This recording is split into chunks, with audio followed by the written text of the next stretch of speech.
श्री कार्तिक मास महात्म्यम 13वां अध्याय।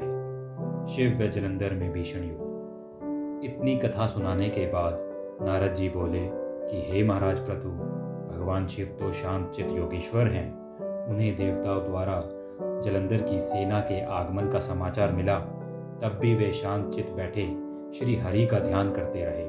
हे राजन, भगवान शिव अजात शत्रु हैं। उनके लिए देवताओं और राक्षसों में कोई अंतर नहीं। इन सब बातों को भुलाए अज्ञानी जलंधर सेना सहित कैलाश की ओर बढ़ रहा था, जिससे देवताओं में वह व्याप्त हो रहा था। भगवान शिव ने जब उनकी यह दशा देखी तो उन्होंने इस समस्याओं से देवताओं को मुक्त करने का मन बना लिया और मन ही मन भगवान विष्णु का आवाहन किया। लीलाधारी भगवान विष्णु तुरंत वहां प्रकट हो गए। तब भगवान शिव ने कहा, हे नारायण, आपने देवताओं को त्रास देने वाले दैत्य को जीवित क्यों छोड़ दिया? इतना ही नहीं, आप स्वयं लक्ष्मी जी और अपने गणों सहित उसके घर में जाकर विराजमान हो गए। आखिर इसका क्या कारण है?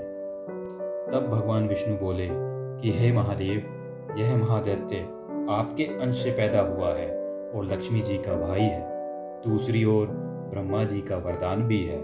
इसकी मृत्यु केवल आपके हाथों होगी। इसी कारण मैंने इससे नहीं मारा। यह महादैत्य आपके ही हाथों मारा जाएगा। भगवान विष्णु की बातें सुनकर शिव बोले कि यह महादैत्य मुझसे भी ऐसे ही नहीं मरेगा। अतः हे पीतांबरधारी, इसे मारने के लिए आप मुझे अपना तेज प्रदान करें। शिव की इच्छा के अनुसार भगवान विष्णु ने उन्हें अपना तेज प्रदान किया। तत्पश्चात सभी देवताओं ने उन्हें अपना अपना तेज प्रदान किया। तब महादेव सभी तेजों को एकत्रित कर उससे ज्वालामाली सुदर्शन चक्र और वज्र बनाकर जलंधर से युद्ध करने को तैयार हो गए। उनके भूतों के गणों की सेना के साथ देव सेना भी मिल गई। तब जलंधर और उनकी सेना के साथ भगवान शिव का घोर संग्राम आरंभ हो गया। इस संग्राम से पूरा ब्रह्मांड कंपायमान हो उठा। संग्राम में जितने भी दैत्य मारे जा रहे थे, दैत्य गुरु शुक्राचार्य उन्हें अपनी संजीवनी विद्या से जीवित करते जा रहे थे। यह देखकर शिवगण भागकर भगवान शिव के पास गए और उन्हें सारा वृतांत कह सुनाया। तब भगवान शिव ने तत्काल अपने मुख से कंदरा के समान मुख वाली एक विकराल कन्या उत्पन्न की। वह कन्या हुंकार भरती हुई आगे बढ़ी और दैत्य का भक्षण करती हुई दैत्य गुरु शुक्राचार्य को उठाकर लुप्त हो गई। अब शिवगण निर्भय होकर दैत्यों पर टूट पड़े। उनके प्रहार से भयभीत होकर दैत्य सेना भाग खड़ी हुई। सेना को भागता देख जलंधर के सेनापति शुंभ निशुंभ और कालनेमी शिवगणों से भिड़ गए।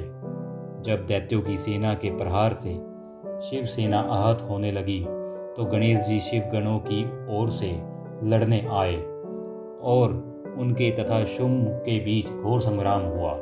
इस बार अपनी सेना को आहत देखकर जलंधर स्वयं रण क्षेत्र में आया। उधर शिवगणों की सेना में शिव के प्रमुख वीरभद्र सामने आ गए। वीरभद्र ने जलंधर पर अनेक प्रहार किए, जिससे क्रुद्ध होकर जलंधर ने भयंकर बाणों की वर्षा करके देव सेना में भगदड़ मचा दी। अपने गणों एवं सेना की ऐसी पराजय देखकर भगवान शिव स्वयं नंदी पर सवार होकर सामने आए। अब उनमें और दैत्यों में भयानक युद्ध होने लगा। भगवान शिव के बाणों के प्रहार से दैत्य सेना इस प्रकार भागने लगी जैसे कार्तिक मास के व्रत से पाप समूह भाग जाता है। तभी भगवान शिव के एक गण से दैत्य सेना का सिर कटकर धरती पर जा गिरा। तब भयंकर गर्जना करता हुआ जलंधर आगे बढ़ा। शिवजी ने तुरंत उसके रथ के घोड़े और सारथी को मार डाला। जब जलंधर रथ से कूदकर पृथ्वी पर आ गया और खड्ग लेकर भगवान शिव की ओर दौड़ा, भगवान शिव ने तुरंत आगे बढ़कर एक मुक्का उसकी छाती पर मारा। इसके प्रहार से जलंधर बेहोश हो गया, मगर कुछ ही क्षणों बाद वह उठ खड़ा हुआ और युद्धरत हो गया। दोनों में ही भयंकर युद्ध होने लगा। जब जलंधर ने देखा कि भगवान शिव अजय हैं तो उसने माया रचनी आरंभ कर दी। उसकी माया से गंधर्व और अप्सराएं युद्ध क्षेत्र में नृत्य एवं गायन करने लगी। भगवान शिव भी उसकी माया के वशीभूत होकर युद्ध करना भूल नृत्य और गायन करने लगे। श्रीमन नारायण नारायण नारायण, लक्ष्मी नारायण नारायण नारायण नारायण, भज मन नारायण नारायण